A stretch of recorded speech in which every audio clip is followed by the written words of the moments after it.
The two boys relay on an old toward the village and person with horror. They glanced backward over their shoulders from time to time, apprehensively as if they feared they might be followed. Every storm that started up in the path seemed a man an enemy. Amazing that they read as they expect by some untiring cottage that lay near the village. The barking of the rose watchdogs seemed to give way to their feet. If we can only get to the old tannery before we break down spirit tongue in shortcuts between which I can't stand it much longer. Huckleberries are petty berries only when played and the boys fix their eyes on the goal of their hope and bend to the world to win it. They gain steadily on it and it at last rest to rest. The the open door and felt grateful and exhausted. In the shuddering shadows beyond, by and by their pulse slowed down, and Tom whispered happily, "What do you reckon, Tom, of this? If Dr. Robinson dies, I reckon Hanging come of it. Do you know why I know it, Tom?" Tom thought a while, then he said, "Who tell me? What are you talking about? Suppose something happened. Um, you didn't, man. Why he kill you sometime or other, just as dead sure as we're laying here. That's just what I was thinking to myself, Hulk. If anybody tells, let move water, do it his for now, he's generally drunk and now don't say nothing. Went on thinking. Presently he whispered, "Have more water. Don't know it. How can Hill?" Was the reason he don't know it? Because he just got that what when you don't eat. Did you reckon he called see any? Did you reckon he know anything by hockey that's so tall and besides you can hear maybe that was done for him? No, they take me down. He had liquor in him. I could see that, and by it he always has. Well, when doubtful, you might take and help him over the hip with a courage, and you can pay him, he says so his own self. So it's the same with move water, of course. But if a man was it sober, I reckon maybe that might feel him, I don't know. After another reflective silence, Tom said, "Aggie, you sure you can keep mum?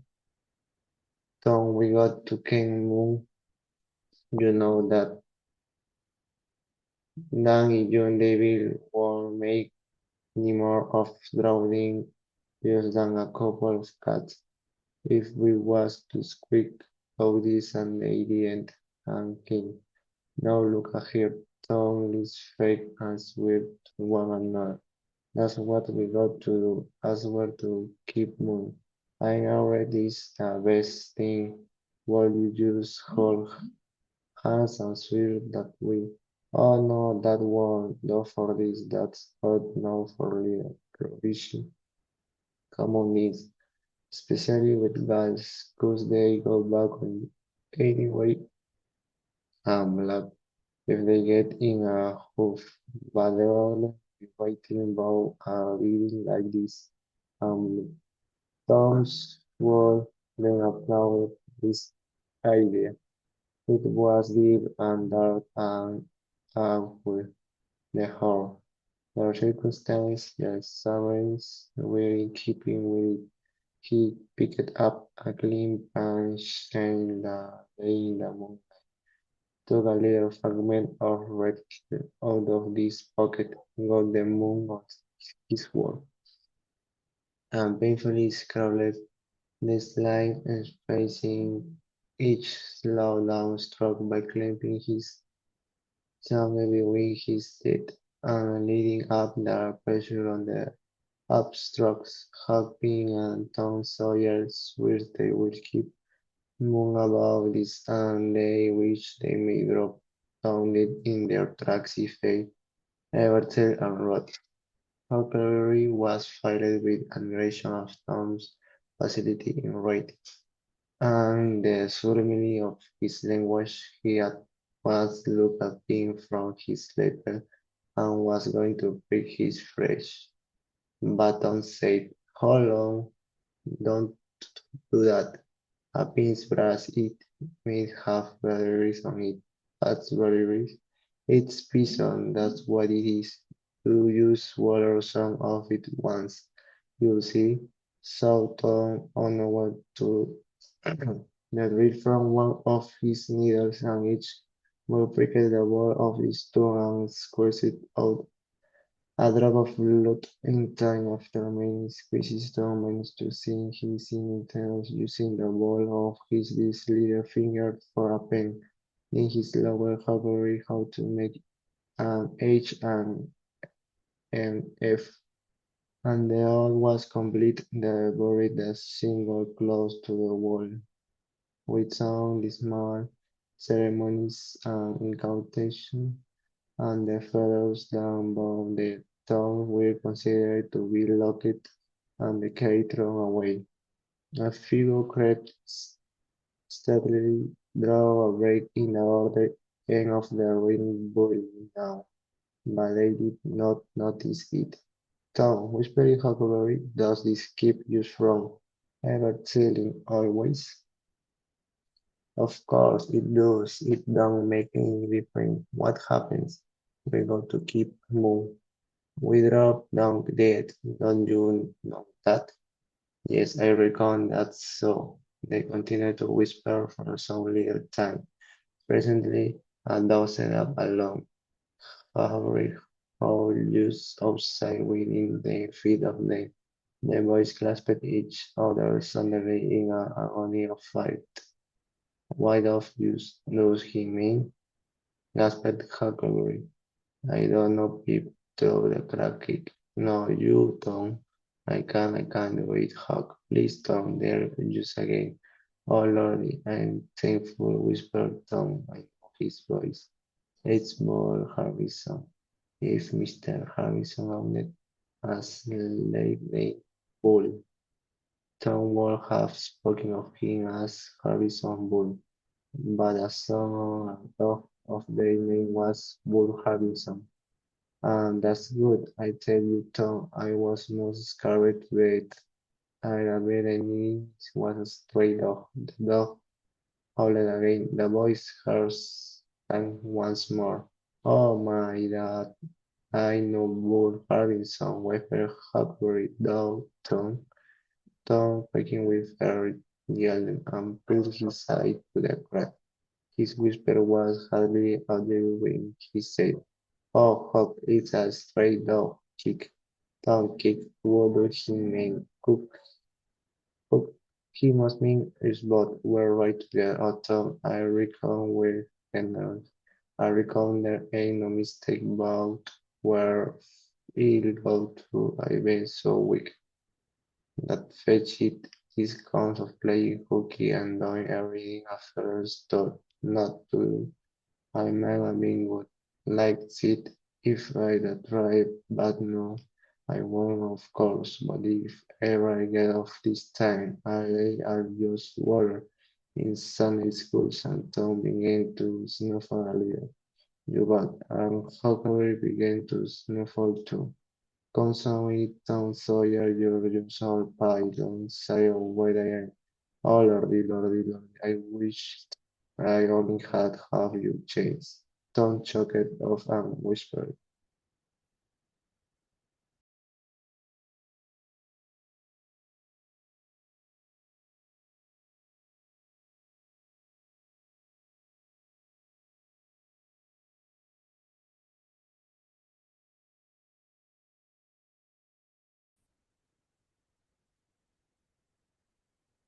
Look, Hooky, look.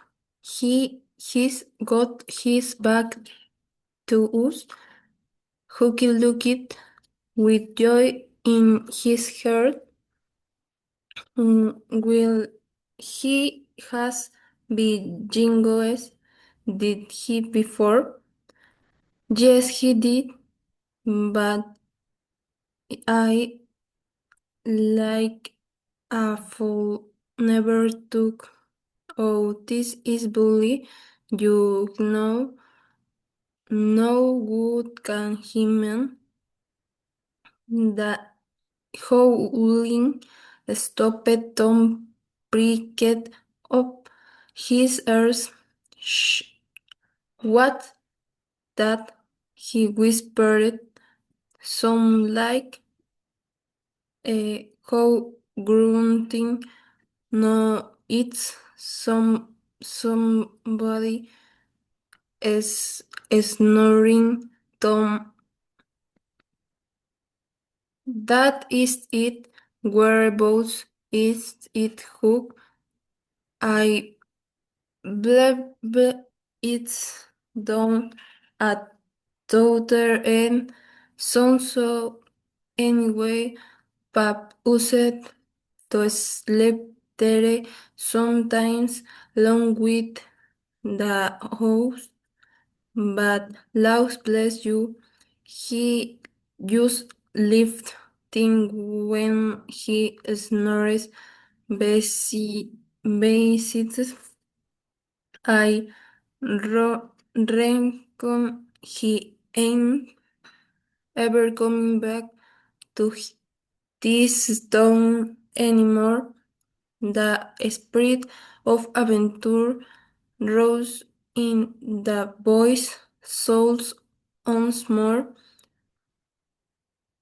Hooky, do you does to go if I let? I don't like too much. Tom suppose it's in your joy. Eh, yeah. Tom quiet, but presently the temptation rose up strong again, and the boys agreed to try with the understand that they would take to their heels if the snoring stopped, so they went deeper, stealthing down the behind the other. When they had got to within 5 steps of the snoring, Tom stepped on a stick and it broke with a sharp snap. The mooned green had a light uh, and his face came into the moonlight. It was moved powder.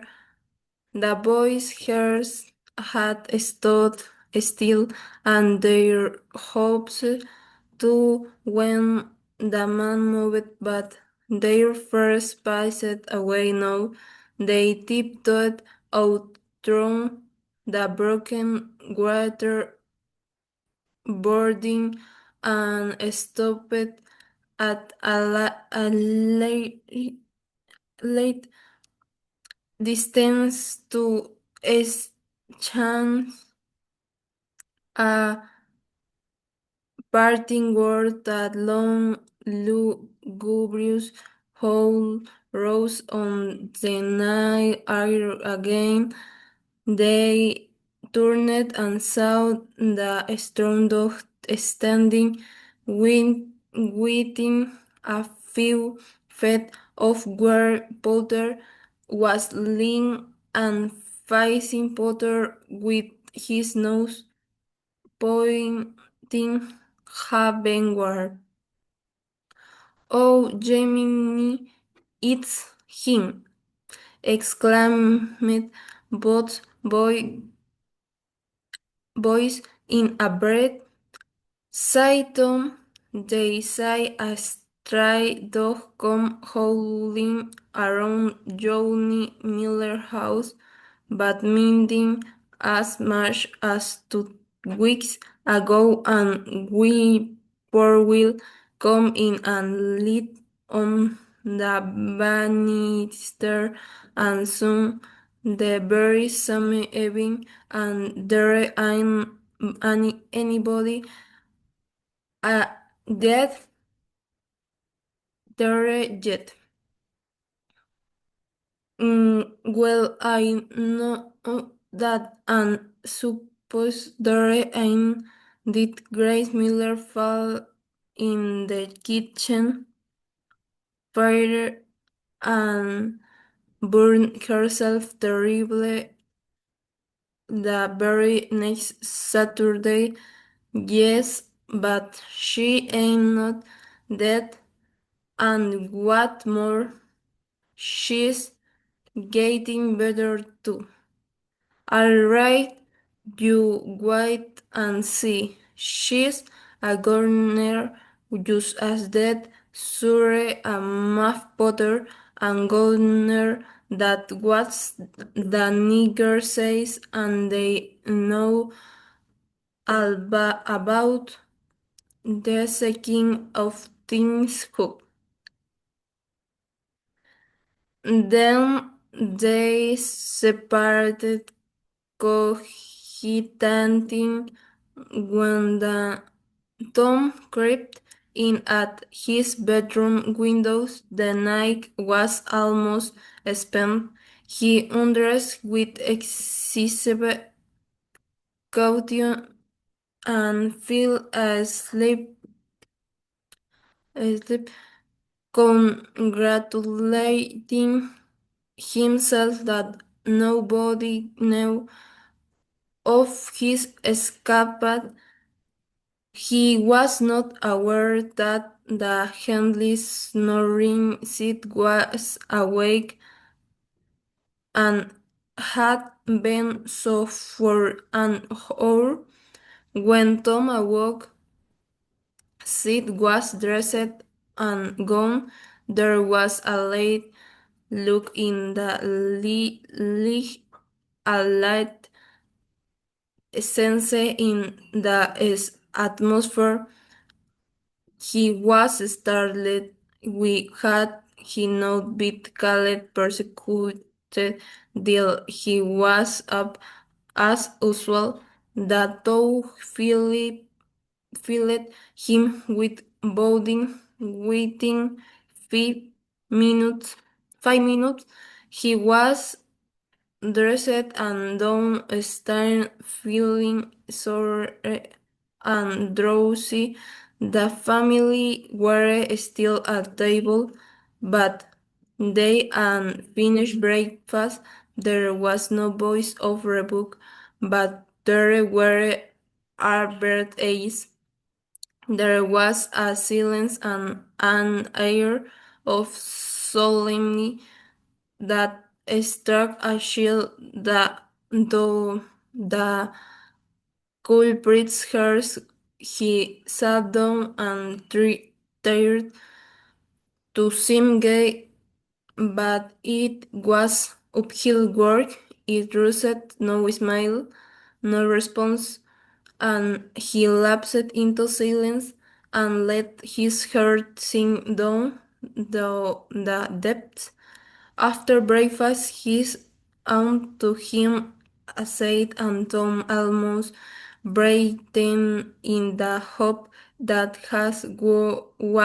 he was going to be froged, but it was not so. His aunt waved over him and asked him how he could go, go and break all her soul, and finally told him to go on and ruin himself and bring her grey hairs with sorrow to the grave, for it was no use for her to try any more. This was worse than 1,000 whips and Tom's heart was sorted no than his body. He cried, he pleaded for forgiveness, promised, promised to reform over and over again, and then received his dismissal, feeling that he had won but an imperfect forgiveness and established but a feeble confidence. He left the princess to miserable, though even feel rebellion towards it, and so later from retreat to the back gate was unnecessary. He mopped to school gloomy and sad, and took his flowing along with Joe Harper for playing hockey the day before with the air of on whose hair was bushy with high-bearing was and woolly dead to three fleas. Then he betook himself to his set, rested his elbows on his desk and his house in his hands, and stared at the wall with the stony stare of suffering that has reached the limit and can no further go. His elbow was pressed against some hard substance. After a long time, he slowly and slowly changed his position and took up this object with a stick. It was in a paper. He unrolled it along a lingering colossal sig followed, and his hair broke. It was his brass andiron knob. This final failure broke the camel's back.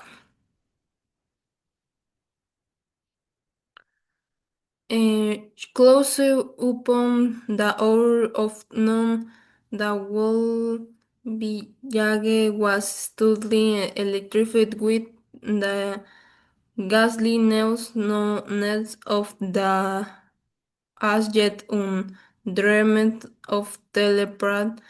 The tale flews from man or the man, from, from group to group, from house to house, with less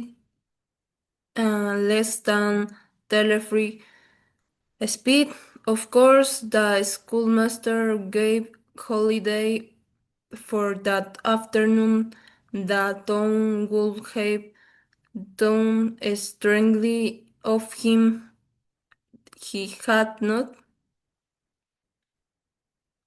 A gory campfire had been found close to the murdered man, and it had been recognized by somebody as belonging a move Potter. So the story ran, and it was said that a belated citizen had come upon Potter watching himself in the branch about an or 2 o'clock. in the morning and that Potter had at once naked of suspicious circumstance, especially the washing which was not a habit with Potter. It was also said that the town had been rasked for his murder. The public are not slow in the matter of sifting evidence and arriving at verdict, but that he could not be found. Horsemen had departed down all the roads in every direction, and the sheriff was confident that he would be captured before night. All the town was drifting toward the graveyard. Tom's heartbreak vanished and he joined the persecution not because he would not a thousand times rather go anyways else be- but because an awful uncomfortable fascination drove him on.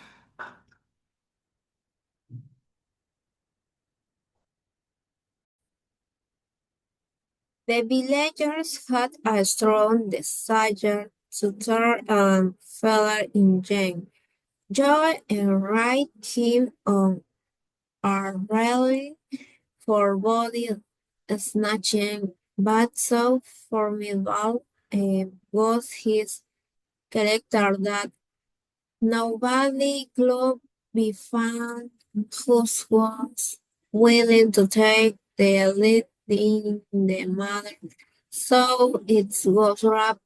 He had been careful to begin both of his inquest statements with the fight, without confessing the grave robbery that um, preceded it. Therefore, it was the wise not to retry the case in the courts at present. Uh, One of the reasons why Tom might have drifted away from its secret troubles was that it had found a new and weighty matter to interest itself about. Becky. Sasha had stopped coming to school. Tom had struggled with his pride a few days and tried to whisper down the wind but failed. He's begun to find himself hanging around her father's house nights and feeling very miserable. Eh, she was uh, ill. Why if she could that die? Uh, there was distraction in the thought he no longer took. An interest in war nor even in piracy. The charm of life was gone. There was nothing but the dreariness left. He put his foot away his back. There was a joy in them anymore. His own was concerned. She began to try all manner of remedies on him. She was one of those people who were infatuated with patent medicine and all new plants, method of fishing, thought or remedied it. She was a inveterate experimenter in these things. When something fresh in the line came out, she was in a fever right away to try it, not on herself, for she was never ailing, but on anybody else that came handy. She was a subscriber for all the head radicals, phrenological funds, and the solid in care then was brought to her nostril. All the roads they contained about ventilation and how to go to bed and how to get up and want to eat and what to drink and how much exercise to take, what frame of mind to keep on one us in and what sort of clothing to wear, um, was all gospel too. Her and she never observed that her had journals of the current month customarily used everything they had recommended the month before. She was as hard and honest as the day was long, and so she was exhibiting. She gathered together her quack periodicals and her quack medicine, and two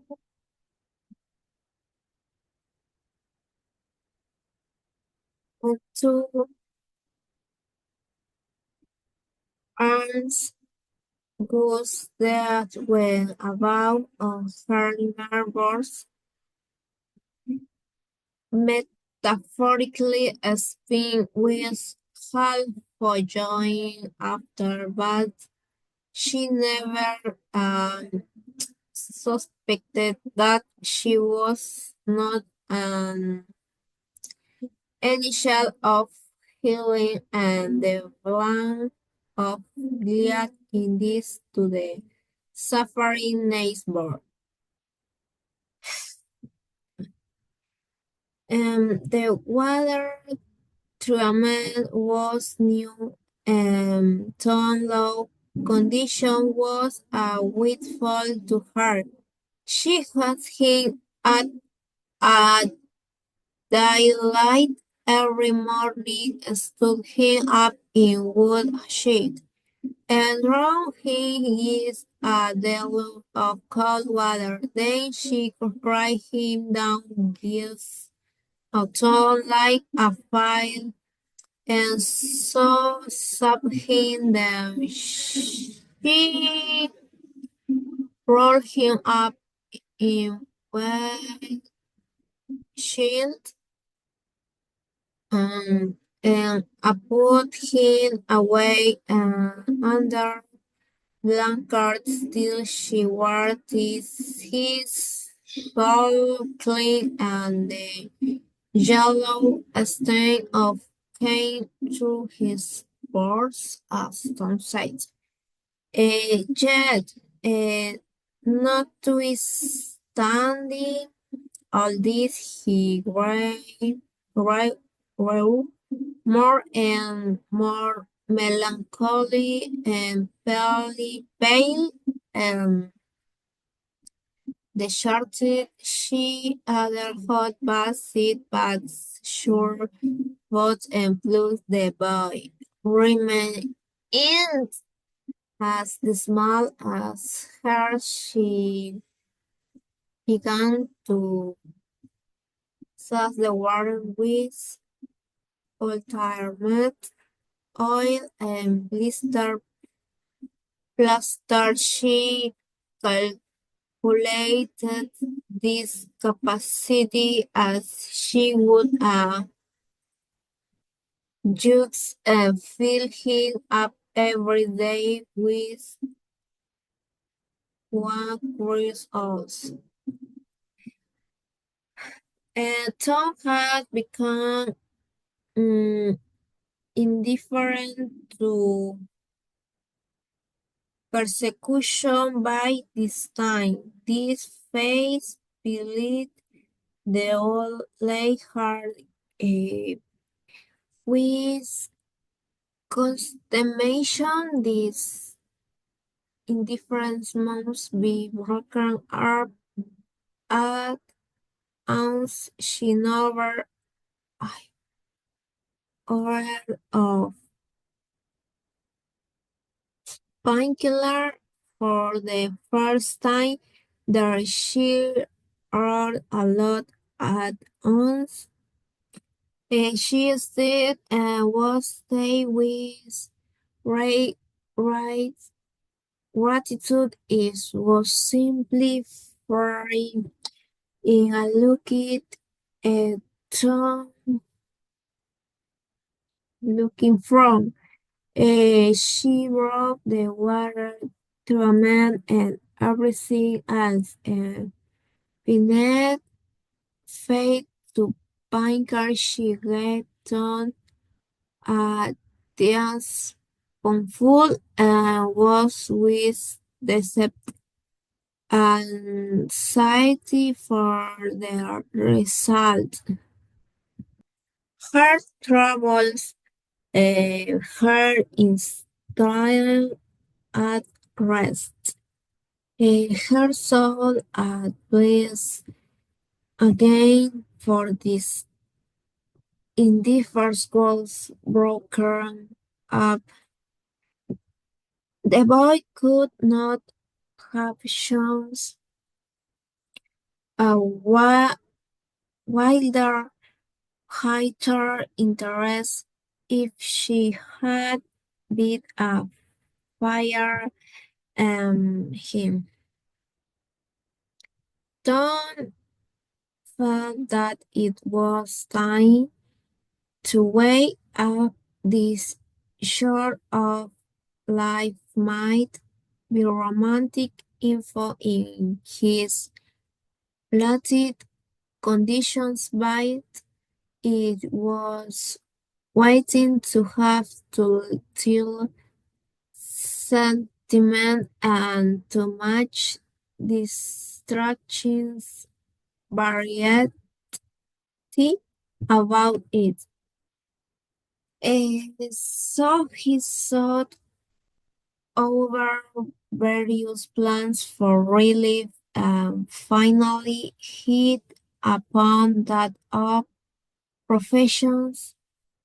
To be fond of pain killer. He asks for it so often that became a nuisance, and his and thereby telling him to have himself with pandering her. If it had been said, she would have had no misgiving to allay her died, but since it was done, she was there, but clandestinely. She found that the medicine did really diminish, but it did not occur to her that the boy was mending the half of a crack in the sitting room for with it. One day Tom was in the act of dowsing the crack when his aunt's yellow cat came along purring against the kitchen avariciously and begging for tasteless. Tom said, "Don't ask for it unless you want you spirit." Mm, but spirit signifying that he'd want it, you better make sure. Arrived at the driftwood place, he wormed his small body through the crowd and saw the dismal spectacle. It seemed to him an age since he was there before. Somebody pitched his arm. He turned it, and he ate meat huckleberries. Then both looked elsewhere at once and wondered if anybody had noticed anything in their mutual glance. But everybody was talking and intent upon the grisly spectacle before them. Poor fellow, poor young fellow. This ought to be a lesson to grave robbers. Move Potterl. Hung for this if they catch him. This was the dreadful remark, and the minister said it was a judgment. His hand is here. Is here. Now Tom shivered from head to heel, for his eyes fell upon the stolid face of Injun Joe. At this moment the crowd began to sway and struggle, and voices shouted, "It's him! It's him! He's coming himself!" Who? Who? From 20 boys. Move Potter. Hallo! He's stopped. Look out! He's turning. Don't let him get away. People in the branches of the trees over Tom's head say he wasn't trying to get away. He only looked doubtful and perplexed. "Infernal impudence," said a bystander. "Wanted to come and take a quiet look at his work, I reckon. Didn't expect any company." Infernal. The crowd fell apart now, and the sheriff came through, ostentatiously leading Potter by the arm. The poor fellow's face was haggard, and his eyes showed the fear that was upon him. When he stood before the morning men, he shook as with a palsy, and he put his face in his hands and burst into tears. I didn't do it, friends, he sobbed. Upon my word and honor, I never done it. Was accused you? Shouted a voice. The shot seemed to carry home. Father lifted his face and looked around him with a pathetic hopelessness in his eyes. He saw Injun Joy and exclaimed, "Oh, Injun Joy, you promised me you'd never. Is that your knife?"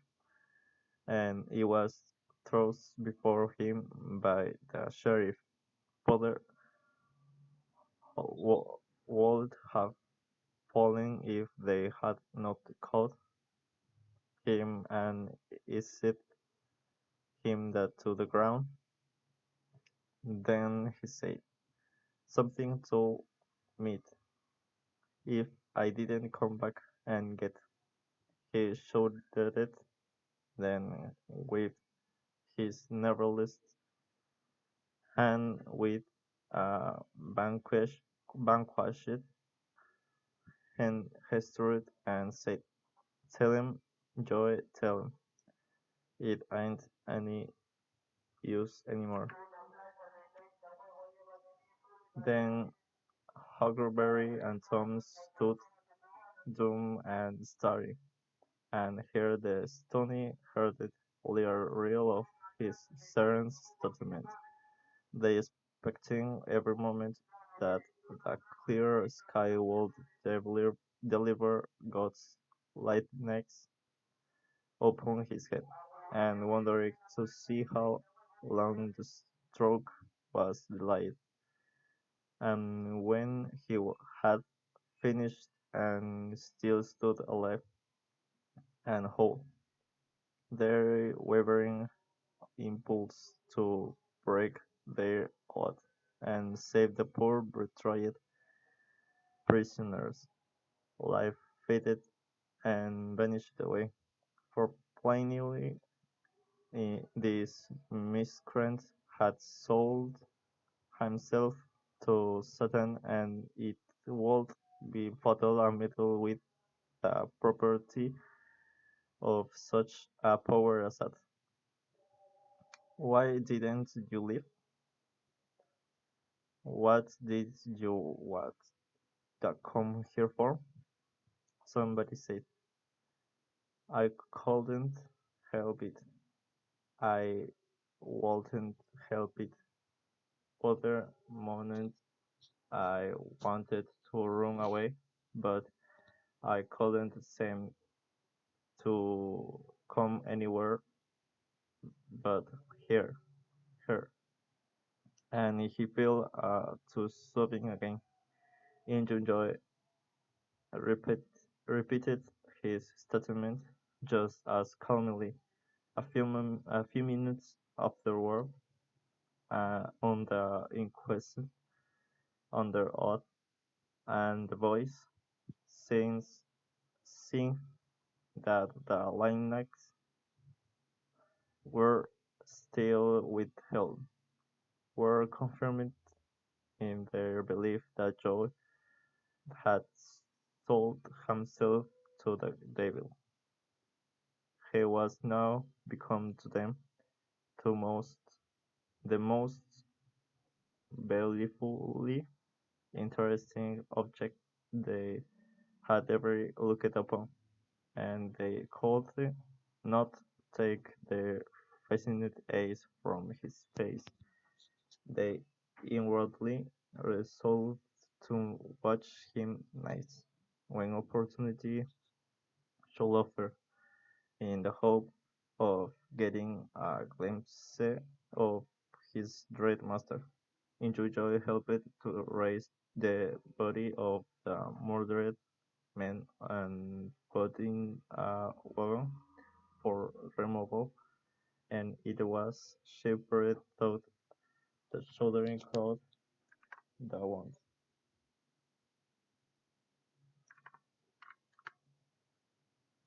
bled a little.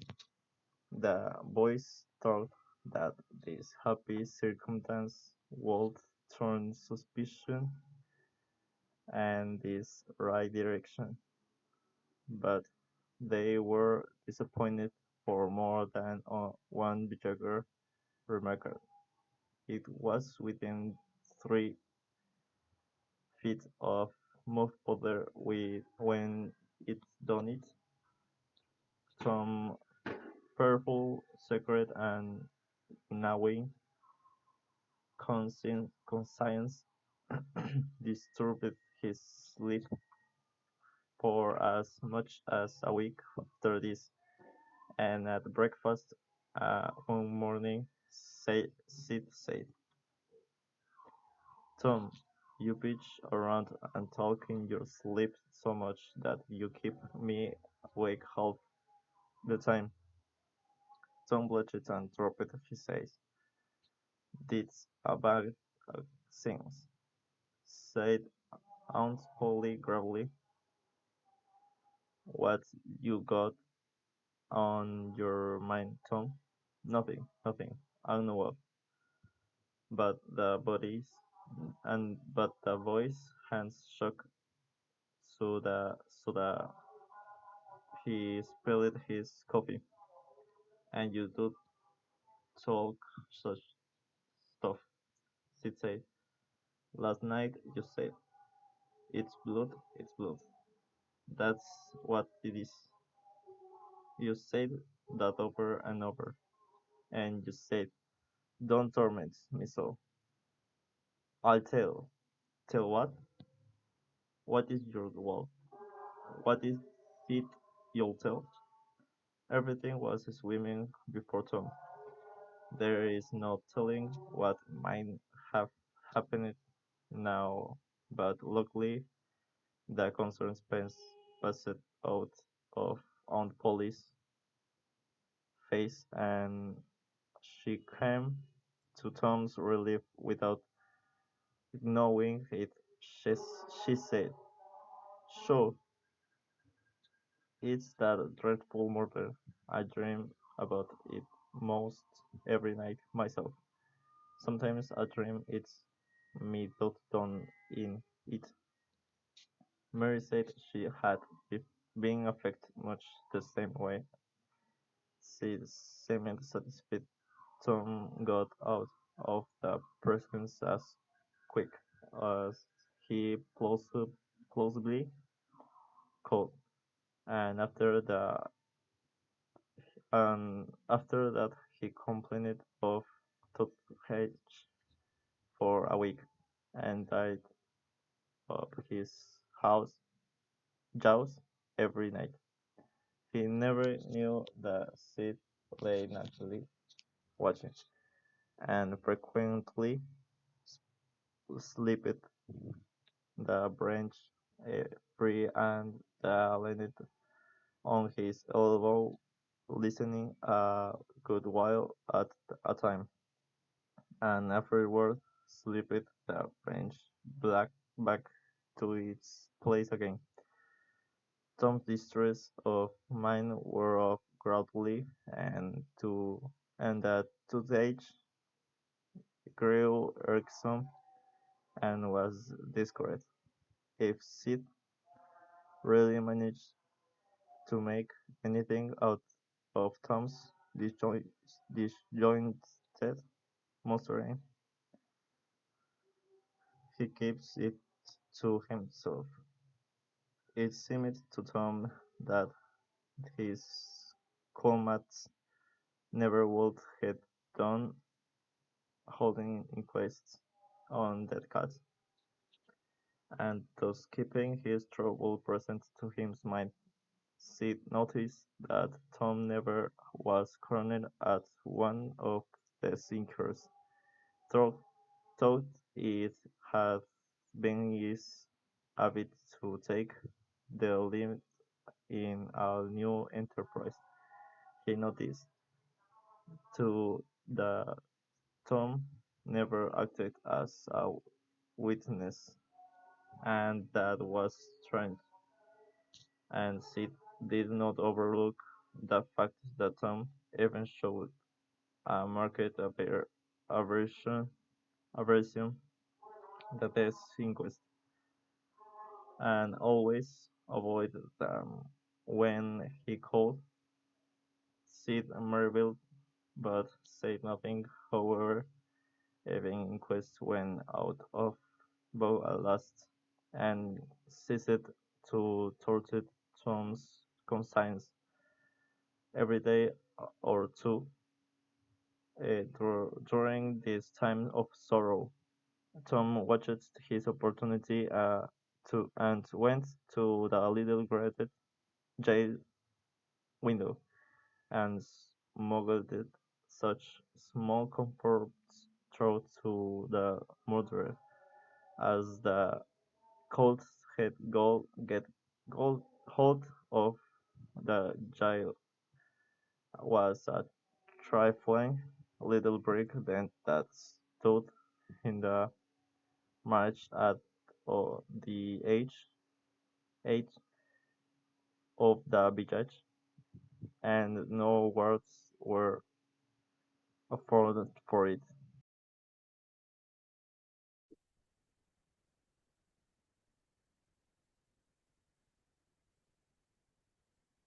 Peter was sure. No, you asked for it, and you leave it yours, because there ain't anything made about me. But if you find you don't like it, you must blame anybody but your own self. Peter was agreeable, so don't pry his mouth open and prove upon a painkiller. Peter sprung a couple of jara in the air, and then delivered a hood, and set off round and round the room, begging against furniture, upset flower pots, and making general havoc. Next that he rose on his feet and pranced around in frenzied enjoyment, with his head and shoulder in his voice, proclaiming his unbelievable happiness. Then he went tearing around the house again, spreading chaos and destruction. In this path, Aunt Polly entering in time to see through a few double summers, deliver a final mighty hurrah, and say so the open window quarrying the red flower pots.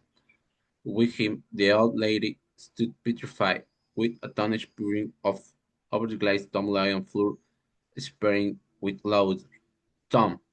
What on earth is the cat? I don't know, aunt, gasped the boy. Why, I never see anything like it. What did make him act so? Then I don't know, Polly. Cats always act the way they're having a good time. They do, don't they?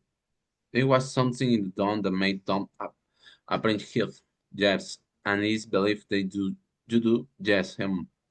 The old lady was beating Tom. Tom watching with interest in face by anxious too late he deemed her breath. The handle of the tail teaspoon was visible under the bed balance. Aunt Polly took it and held it up.